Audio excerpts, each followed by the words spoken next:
जय हिंद साथियों। आज के वीडियो में शाला दर्पण पर ऐसे 1 और ऐसे 2 की एंट्री करने की प्रोसेस स्टेप बाय स्टेप जानेंगे। वीडियो पसंद आए तो लाइक शेयर करें। चैनल को सब्सक्राइब नहीं किया है तो सब्सक्राइब ज़रूर कर लें। शाला दर्पण लॉगिन कर लें। फिर होम पेज पर परिणाम टैब पर क्लिक करें।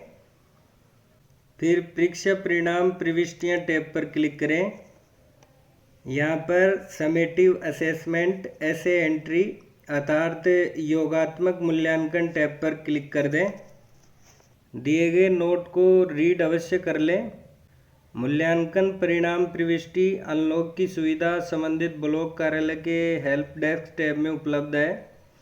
परिणाम घोषणा की निर्धारण तिथि पश्चात SIQE मूल्यांकन परिणाम प्रविष्टि का अनलॉक केवल राज्य स्तर से विशेष परिस्थिति में मुख्य ब्लॉक शिक्षा अधिकारी की अनुशंसा पर ही किया जाएगा। एंट्रीज करने से पहले मूल्यांकन से संबंधित महत्वपूर्ण दिशा निर्देशों का अवलोकन अवश्य कर लें। अब सबसे पहले विद्यार्थी की बेसलाइन कक्षा की प्रविष्टि विषयवार अनिवार्य रूप से अपडेट करें। बेसलाइन अपडेशन के लिए क्लास और सेक्शन का चुनाव करें। फिर शो स्टूडेंट डिटेल्स पर क्लिक करें। नीचे सेलेक्टेड क्लास एंड सेक्शन के स्टूडेंट्स की लिस्ट ओपन होगी।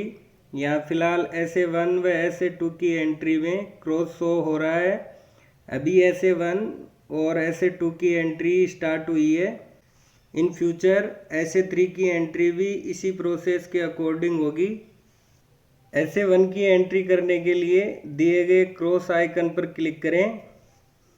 अभी इस विद्यार्थी की बेसलाइन फिल नहीं की गई है, इसलिए subjects like Hindi, maths and English में अंक 0 शो हो रहे हैं। आप अपडेट बटन पर क्लिक करें। यहाँ क्लियरली लिखा है निम्न प्रविष्टियों में कक्षा स्तर 1 के लिए 1 एंटर करें। फिर सेव बटन पर क्लिक कर दें।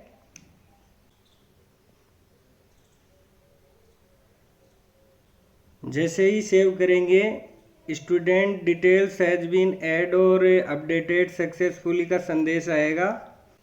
अब संबंधित विद्यार्थी के SA1 अर्थात समेकित योगात्मक आकलन विवरण प्रथम सेलेक्ट करें।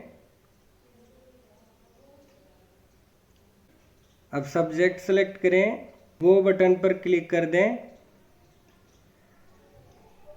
यहाँ ध्यान दें निम्न प्रविष्टियों में कक्षा स्तर 1 के लिए 1 एंटर करें तथा ग्रेड A अथवा B अथवा C नीचे दिए गए प्रश्न बिंदुओं के अनुसार जो संबंधित विद्यार्थी पर लागू होते हैं के अकॉर्डिंग ही दें। फिर सबमिट कर दें। जैसे ही आप सबमिट करेंगे ऊपर मैसेज आएगा स्टूडेंट असेसमेंट डिटेल ऐड और अपडेटेड सक्सेसफुली। इस प्रकार कक्षा में अध्ययनरत सभी स्टूडेंट्स की पहले बेसलाइन एंट्री करें, फिर SA1 की एंट्री सब्जेक्ट वाइज करें। जब तक आप सभी सब्जेक्ट्स की एंट्री करके सबमिट नहीं करेंगे तब तक राइट टिक का निशान नहीं आएगा। हिंदी विषय के बाद मैथ्स, इंग्लिश और पर्यावरण अध्ययन की एंट्री करें। वैसे फर्स्ट क्लास और सेकंड क्लास में EVS नहीं चलती है, परंतु यहाँ आपको पर्यावरण अध्ययन की भी एंट्री करनी पड़ेगी, अदरवाइज राइट का निशान नहीं आएगा। सब्जेक्ट्स की एंट्री करने के बाद SA1 में राइट मार्क आ गया है। अब आप SA2 की एंट्री समेकित योगात्मक आकलन विवरण SA2 सेलेक्ट करके सब्जेक्ट सेलेक्ट करें।